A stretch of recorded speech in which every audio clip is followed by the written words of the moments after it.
we are Hands-on Manila.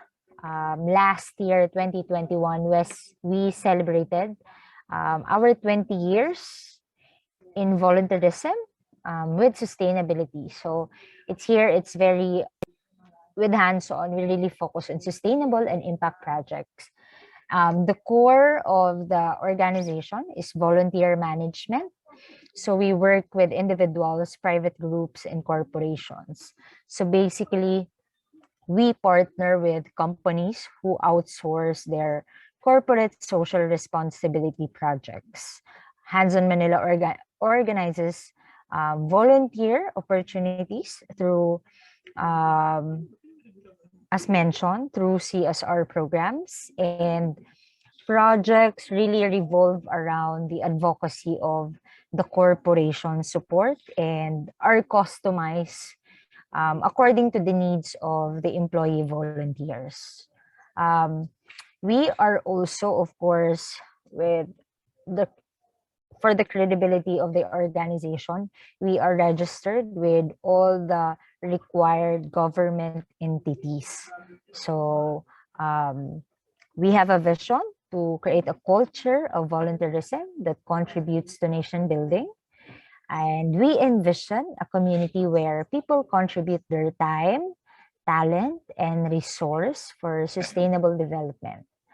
A mission to become a volunteer organization of choice for community-driven programs. In relation to that, we do not create programs that our community doesn't need. So we always focus and bridging the gaps between the community needs and the resources, which is mostly the companies and the corporations. And another mission is to be thought leaders of innovative solutions to development challenges. So we'll go ahead with our education pillar, and that would be presented to us by my colleague, Jeff. Jeff, you may go ahead. Thank you, Ms. Chen. Good morning, everyone. Considering the fact that we have celebrated 20 years in the industry and for being the volunteer engagement organization, we would like to focus for the purpose of this presentation, our accomplishments for our education pillar from 2018 and to the later part of 2021. So we could also share with you our accomplishment during the pandemic, how we adopt our mobilization of volunteer during the pandemic period. So for that, we were able to work with 19 school partners. We call them community partners. And we were able to gather sponsorship, receive grants, receive donation from 23 corporate partners, which we were able to mobilize 934 volunteers, constituting 3,288 and 50 volunteer hours.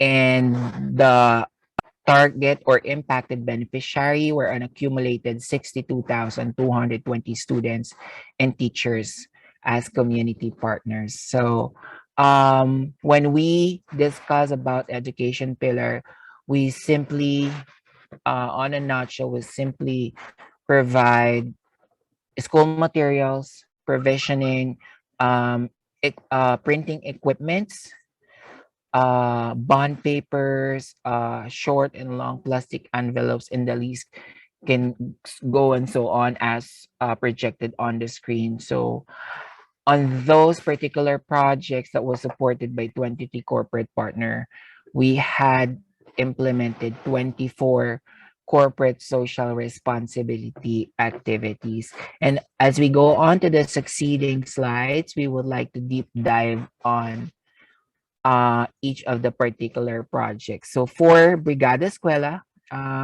I believe majority of the audience on the room as of the moment are also in Manila. So you might have also the clear idea of what Brigada Escuela is. But in the event that we have other attendees from other regions across the globe, Brigada Escuela is an annual activity led by Department of Education, where everyone in the school community, including the private sector, hence our corporate partners work together to prepare schools for the opening of the academic year. So on the photograph, you see um, delivery of printing materials, delivery of educational kits, bags, printers, desk organizers, and that was successfully received by our school leaders, teachers, and Brigada Escuela coordinators. And we also revolve around education through arts and crafts. So we had implemented arts and crafts program, particularly the one on the screen was implemented and sponsored by Mondelez Philippines. This is the celebration of Purpose Day of Mondelez. It is a global and local activation of empowering people to snacking right with the right snack for the right moment and made it the right way. Their CSR is to getting their hands green for the planet and focusing on the environmental pillar as well of sustainable snacking strategy. So as you can see, if you have tried consuming Cadbury products, you would be very familiar on what you're seeing on the output there. So those are packaging of chocolates where all the volunteers redesign and repurpose it into a decorative planters or desk organizers. And also, um, we support mural painting. We support recreational areas of our partner schools. So Zendesk is a part.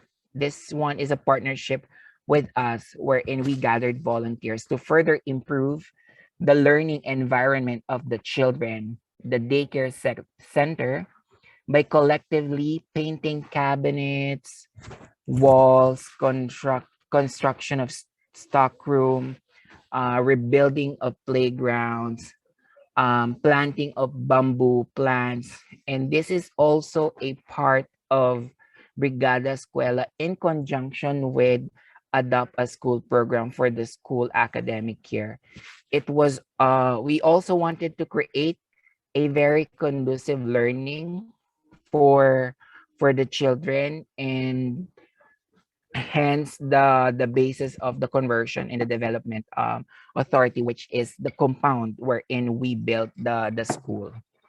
And also we um we promote financial literacy program. This one in collaboration with a financial institution, Manulife. This is, we tag them as Peso Smart program. This is a financial literacy program designed for public school students to teach the basics of saving, budgeting, and investing. And we have produced 29 graduates for 3 consecutive years.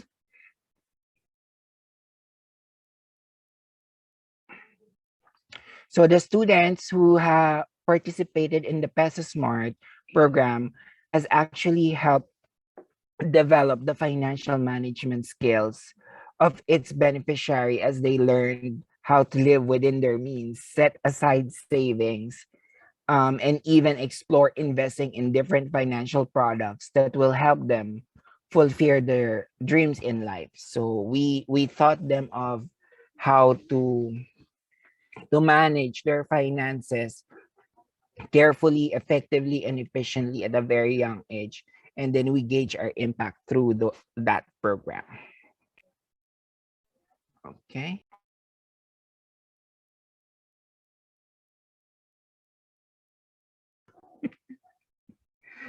And on the next slide, we would like to share with you the alternative learning system. Alternative learning system for the benefit of everyone. It is a parallel learning system in the Philippines that provides opportunities for out of school youth and adults uh, learners who would like to develop basic and functional literacy skills to access equivalent pathways to complete their basic education. So these are a very diverse pool of students uh, from the oldest we had was 72, but after completing the 1 year alternative learning system project or program, he was able to get a high school diploma.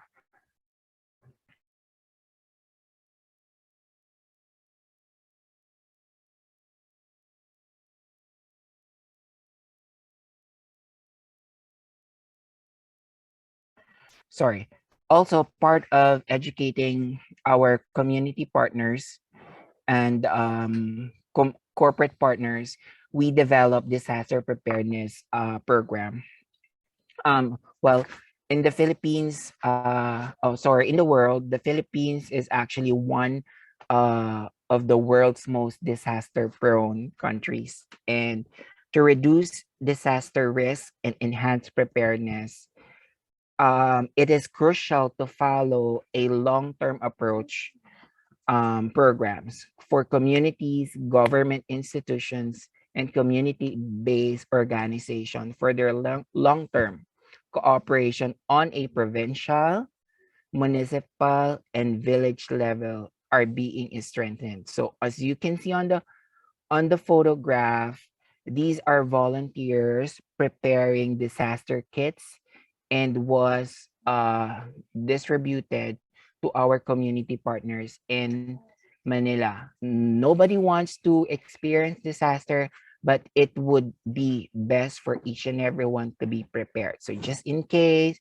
we experience earthquake, typhoon, and whatnot, we the go bag kits we call them, it will become handy and available for our beneficiaries.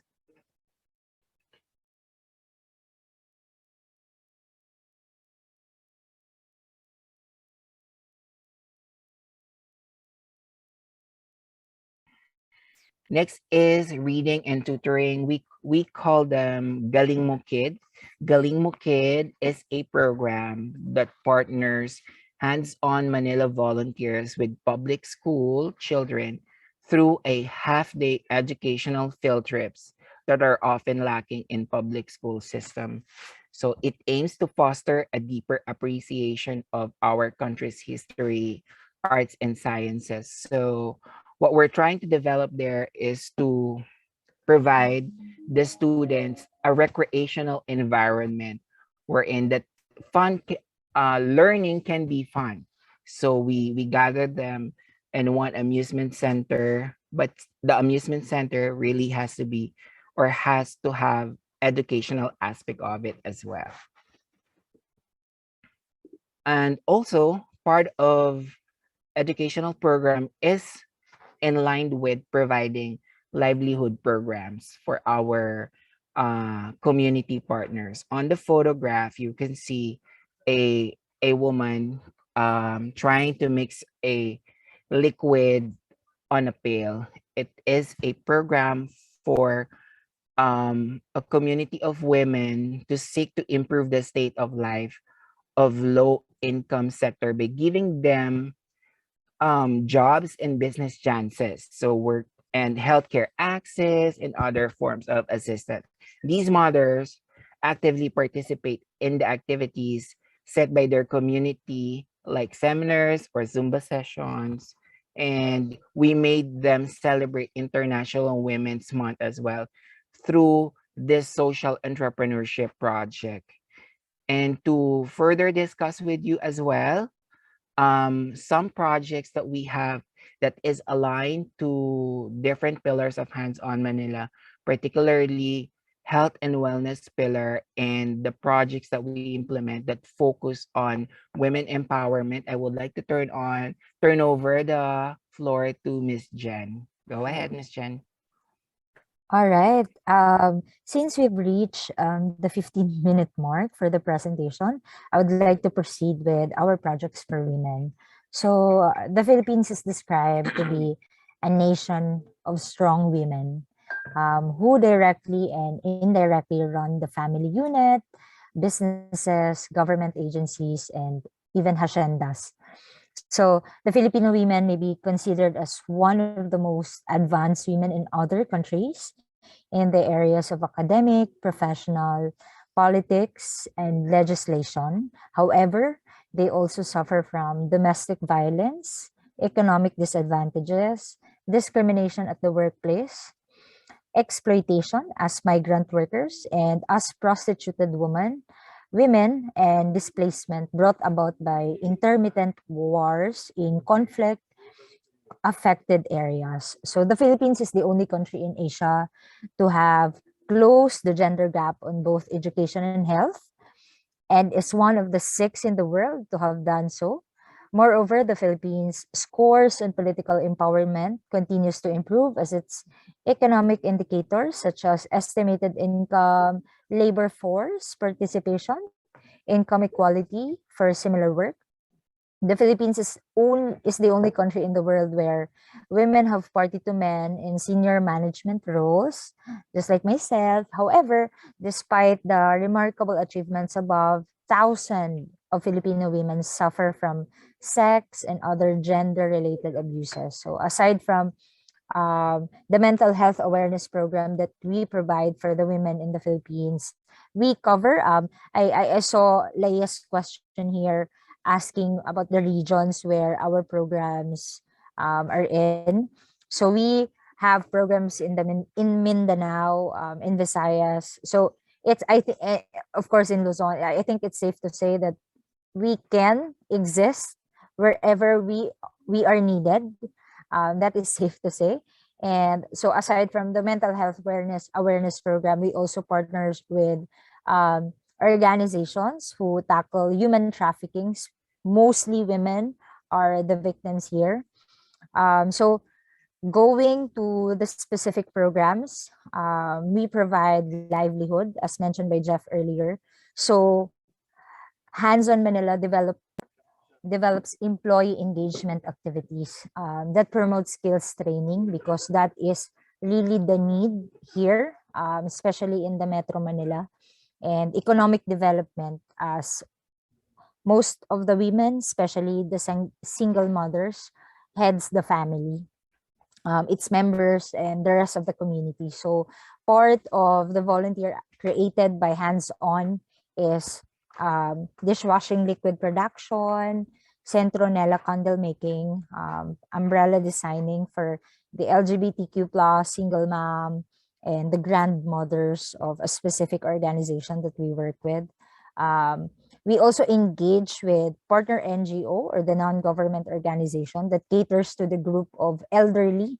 So we always identify the needs of the community of women, and then my job, Jeff and I, is to really advocate for their needs as we try to get funding from the corporations, which the money is available or the funding is available. And then the other one is for the environment. You see a grandmother here working on creating a bokashi ball. This is actually a mixture of clay, ceramic powder, brown sugar, and molasses. So this is a Japanese technology. We call it locally mabuhay balls.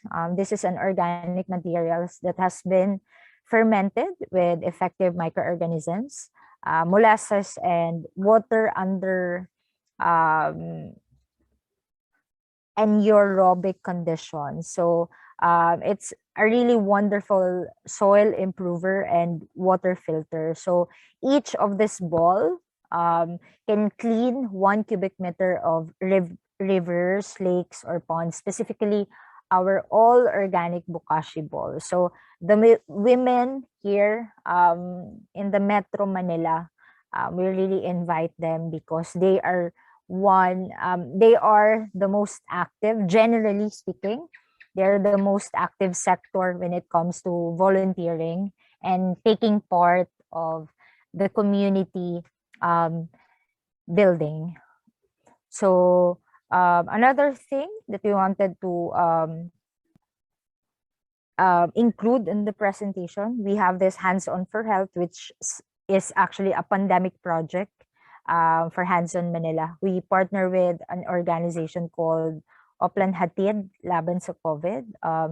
When the pandemic started, restrictions were really high. Most of our front runners, the health workers especially, couldn't afford to travel, going to the hospitals, clinics, the pharmacy, and all. So we call out our volunteers, volunteer drivers, and we were able to succeed on this program.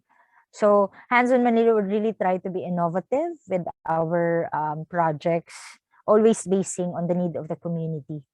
And of course, we don't forget the lolos and the lolas, or the grandparents who are abandoned. So why do they partner with us? Of course, for the last 20 years we exist, we have a wide pool of partner organizations. We facilitate project, we do all the coordination for the site administration and all the other marketing materials for our partners, and we post everything on our social media and our website, and we also include impact assessment. So for more information about Hands on Manila, you can check out our Instagram, Twitter, and Facebook.